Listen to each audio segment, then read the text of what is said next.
bigla nga kaming niyaya mag-ina ng aking tiya na kumain ngayong hapon. Since namimiss ni tita ang Korea, ay napagdesisyonan na lang namin na mag-Ramyun Zone. Mabilis ang catch up kaya hindi na kami lumayo. Ramyun Zone, Trece Martires City branch na agad kami pumunta. Inunahan na nga ako pumasok ng aking chikiting dahil nakita na nandun na si tita nag-iintay sa loob. Pagpasok ko nga ay tumambad sa akin ang malinis na kapaligiran. Tamang-tama yung pagpunta namin kasi wala masyadong tao nung time na to. Siguro dahil sa mainit din, pero trip lang talaga namin mag-ramen nung time na to. Madalas ako mag-craving sa ramen pero pag ganito kadami parang hindi ko na alam kung ano yung dapat kong kainin. Kaya si tita na yung pumili para sa akin. Kita naman sa mukha ng anak ko mga day, diba? Yung inip, sobrang tagal ko nga mamili. Kasi tignan nyo naman, halos lahat ng side dish na hinahanap ko nandito na. Bukod sa side dish mga day, meron din silang available dessert dito, yung mga ice cream. Tapos meron din silang mga ibang side dish na nakaluto na. Kimchi tteokbokki at saka kimbap na lang yung binili namin since hindi naman kami ganun kalakas kumain. Sa pagkakatanda ko ay 40 pesos yung cooking fee nila dyan mga day. So ayan na nga, nagluluto na ako. Hindi ko alam, nagluluto naman ako ng ganito sa bahay. Pero iba yung feeling kapag sa ramen station ako nagluluto. Feeling ko para akong rar. Basta ewan ko, tapos para ako nababalangko or feel na feel ko lang din yung pagiging Korean kinimirot nito. Affordable din yung mga side dish nila dito mga day. Kaya feeling ko naman kung may 200 pesos ka ay kakasya na yon kapag pumunta ka dito.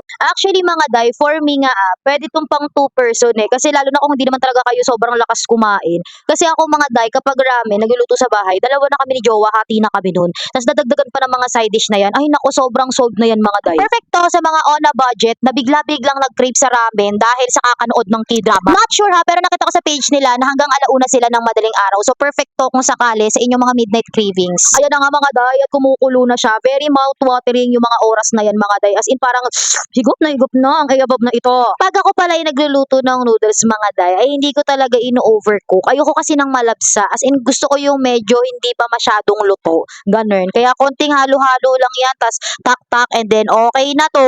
So, pakita ko lang sa inyo yung mga food namin and then kakain na tayo.